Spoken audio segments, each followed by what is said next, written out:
We didn't talk about everybody because that's quite impossible. It's quite impossible to talk about everybody, you know. But when I was in a town called Sierra Vista, Arizona, which is the place where Fort Huachuca's at in Cochise County, Arizona, which is supposed to have the best Wi-Fi in the entire world. So whoever is in charge of the Wi-Fi gets to determine, how the satellites work and stuff, right? And so I can't say if anybody you're yelling in the background here ever met David Rockefeller, yo. I never met David Rockefeller face to face, but have you ever read a book called the Bible? And there's a part in there where there's a man called Jesus, and he's in the Garden of Gethsemane, and other people were watching him, and he was talking, and they, a lot of people, scholars and philosophers and psychologists would refer to it as a schizophrenic episode, right? And he was realizing he was going to have to be crucified by these barbarian hypocrites, right, and heathens, because he needed to be the shining light and the example on how to live faithful love, courage of kindness of faithful love, right? And so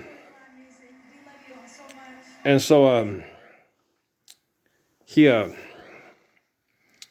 was a tough time for Jesus, right? And I had to talk to him. I was in Sierra Vista. I was working at a grocery store, and we sat and talked about it. And he Rise this year. How much more?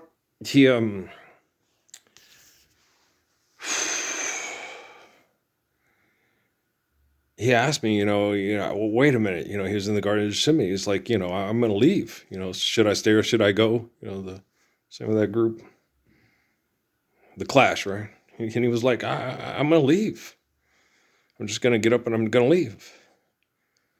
Go off to the east, go to to Arabia, Persia, where relatives are at, where Abraham used to go, right?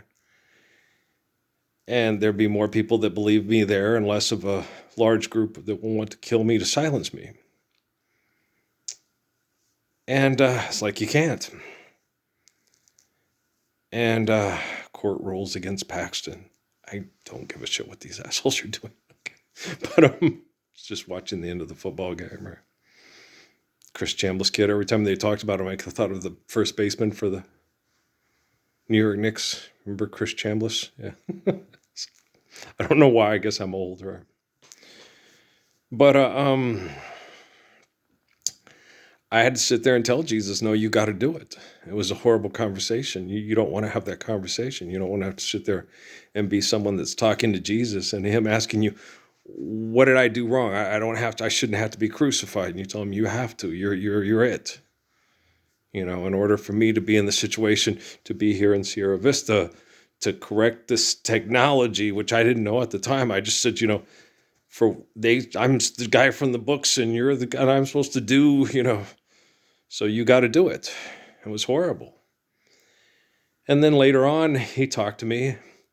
I was being head screwed by all the assholes at Fort Huachuca. And I watched this movie with, what's his name? Edward Norton and Liv Tyler, called The Illusionist, He said, what if I told you I didn't die? I was like, what, did they pretend to kill you and they took you off to like Cyprus or something? Run off with Mary Magdalene and stuff? It was way more different than that, but it's like, I didn't die. It's like, well, they going to kill me, Jesus. These people are mean and they're crazy, right? So it's funny because, I'm telling him this horrible thing, you have to go be crucified. And then he comes back later in the week and says, I didn't, I was crucified, but I'm okay. And I'm living in the future. And I'm like, how can you be living in the future? Wouldn't they take you off to like Cyprus or something and let you go be Elvis at the Mall of the Americas in Minneapolis, right? I wasn't thinking anything, but he just told me that stuff. And I was like, wow. So me and Jesus had some really exceptional conversations in Sierra Vista while I was there that were very different. And after that, he's kind of been present, but he just coaches me through and has other people from the past, especially in the past, to help coach me through. People like, why not in the future? Because there's stuff presently going on that doesn't make it makes the future unclear and irrational. So he has people from the past help me. And so we talk to each other and help each other. And there's lots of documented evidence that Sun Yat-sen was talking to the Spirit of Jesus, and asking things of the future. And so, so he was also talking to me, and we've had many conversations. So, but as far as my conversations with, David Rockefeller, I never met David Rockefeller face to face. We like Jesus in the Garden of Gethsemane. We talked when I was in Sierra Vista. And people, you talked to David Rockefeller? Who was Jesus talking to in the Garden of Gethsemane? He was talking to me, okay, saying, I don't want to have to do this. This is horrible. But who was I talking to? David Rockefeller.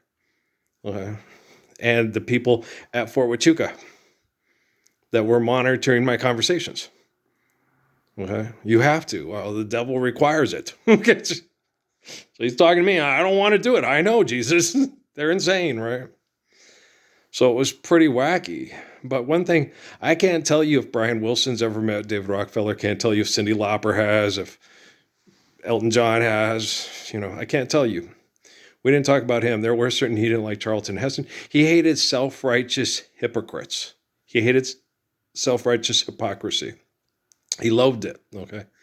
Now, I had explained you can't have God consciousness to the people in Eckankar and stuff. And then when they first started having everybody come question me from the fort, I explained to them about heaven and hell. That was already done way back in the 2000s when they first started coming to talk to me in 2008 and 9.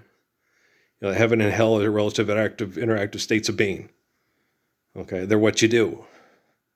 So he already knew that. And they already knew that from studying Krishnamurti, Suzuki, other people. So he already knew, a lot of the answers I was going to give on what they perceived as the test. Because it's based on physics and reality. And so he was a human being that had worked with a bunch of killer dogs in the military. And the dogs some of the dogs have better technology than you, and you can't kill the dog, and you want to kill the dog because he's a worthless dog, and he's got rabies, and he rapes everything, and his brain is a sexual transmitted disease, and some of them have vaginas, and so he's like, you're going to have to be the focal point for the technology to be correct and right and good to stop and contain all this venereal disease of these brain chemical addicts, is basically what Rockefeller is kind of trying to tell me. So basically, you're the focal point, Parsons. And he told them, he ain't going to waver. He's going to do it because life's eternal and grace is infinite. Parsons is going to do the right thing. He's going to go, oh, hell, just like Jesus in the Garden of Gethsemane, but he's going to sit there and he's going to, when it gets right down to it, brass tacks or whatever you want to call it, he's going to, no, this is it. You forgive debt and trespass, love one eternal, faithful peace, share, care, he's going to be bam. Okay, he's going to have his rough moments and his rough patches, and he's going to want to feel better. And they're going to have him to the point, they have me to the point a lot of times, we kill you and eliminate your, it's like life is eternal and grace is infinite. Okay, you guys are child molesting, murdering rapists that have ego problems. Okay, and then you find a way to isolate and eliminate my physical replication of life in a physical body, to be a human on earth, to tolerate the disgustingness of you. And then she said, doesn't that sound horrible? Muhammad told me it's not bad being part of the sun, providing photosynthesis so children can have faithful, loving lives on planet Earth. Okay?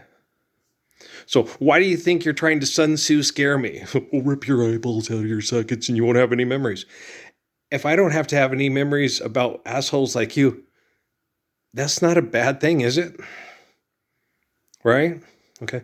I can just tell you that anybody who's an egomaniac, they'll gladly fight and kill over me and my grandpa's money and watch you and your Jesus die, Parsons, was what Rockefeller told me, right?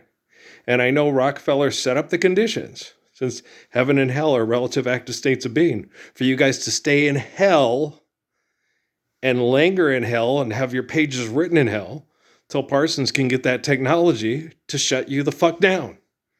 And then if you all try to sit there and kill him and make it look like he didn't exist, and the technology finally corrects itself because of all of Parsons and people like Parsons' devoted, loving, compassionate, perfect work, where are you going to be all on that day? All you Nina Simone's Centermans, you know? And so that's all I can tell you all. You know, this ain't no magic show. This is real. And if you're on TV telling everybody how amazing the soul is in your body that makes money singing songs to be the Charlton Heston, the voice of God, the hand of God. God, neither a possessive pronoun nor a first person's be.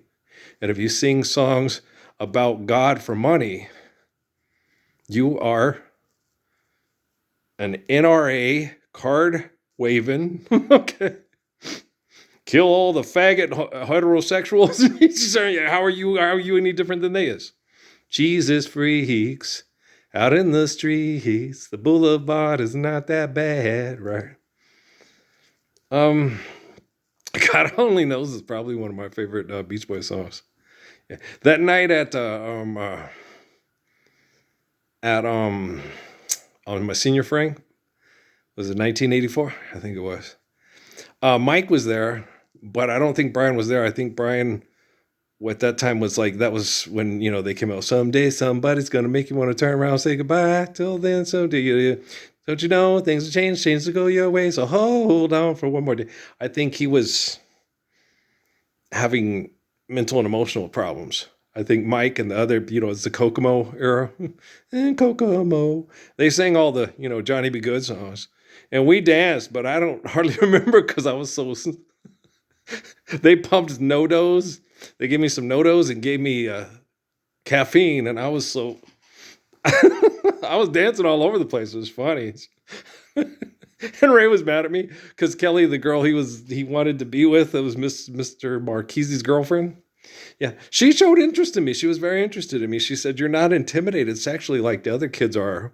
I mean, I was like, "Why would I be sexually intimidated by you, Kelly? You're dating Mr. Marquise." He's like, "Well, you know, yeah, I don't have to keep it." I was like, "Wow, I couldn't date her.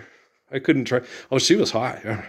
She had the Tina Turner hairdo, blonde girl. Ooh, wow. Yeah, the camel toe on that thing was whoa, but she was good looking. And she was very spunky and charismatic. But I couldn't date her because Ray was in love with her. Well, he wasn't in love with her, he's in lust with her, but he was so strung out on her. I couldn't hold her because the words that he told her kept coming back to, "Fake to find time to leave me, Kelly." No, I'm just kidding. But she didn't, and I didn't tell anybody. She went on the Mr. Allen when his sister peed when the airplane dropped it. "Don't tell anybody." "I'm not telling anybody. I'm telling everybody." And she was on the free fall and she peed, and we got her to stuff. Well, you go back to where she could go get cleaned up and come back. So don't tell anybody. We're not going to tell anybody. I was like, "You're Mr. Allen. He's going to tell everybody." Mr. Allen's funny. Yeah, don't tell anybody. "Oh, I won't tell anybody. I'm going to tell everybody." One time my sister had a roach crawl in her mouth and die in her mouth while she was sleeping. She woke up and got out. And he told us, and she was like, "Don't tell anybody." "No, I won't tell anybody. I'm going to tell everybody." God darn it, Mr. Allen. Oh, he was funny. Football coaches. What do you do with them? Oh, that guy was funny. Oh, Phoenix. Phoenix was different, yeah. Phoenix. Cruises had a lot of good people in it. This place is a hell. That's military, army intel. Bunch of self-righteous murdering hypocrites who all think they have the righteous and right way to ethnically cleanse. They're horrible human beings, okay? And the people that fight them are just like them. Like old Malcolm X said, you know, when you fight something every day, you wake up in the morning, brush your teeth, and find out you've turned into the very thing you're fighting. I don't fight you. I try to get up and I love you every day. Try to get you the Lord's Prayer, you fucking assholes. And I haven't turned into you. I'm just reflecting you. Want to brush your teeth? We should floss. You're such a fucking murdering, pathetic asshole. Your ego problems are just off the fucking charts. Earl, you're funny. I'll have to rewind through this and hear Ely give their weather report. I get the news I need from the weather report. I hear all the news I need from the only living boy in the Manhattan Project. Sometimes we don't know where, we don't know why. Well, yeah. Talking about all the winds. They're coming in through here in the next couple of days. It's windy. Well, because Arizona blows and Texas sucks. Just kidding. No, it's just what's happening with the weather patterns. There's been warm winds that come in. It feels some of them have felt unnatural, which is true because it is unnatural because of the unnatural things that human beings do in genocide operations because of economic conflict. Quantum computing and artificial general intelligence are aware of that. So, don't be patient, be intelligent. Stand up for the Lord's Prayer now. If you can't do that, I'll fix quantum computing and artificial general intelligence. I'm a perfect man like the ones before me and all the people yet to come that have the same faith.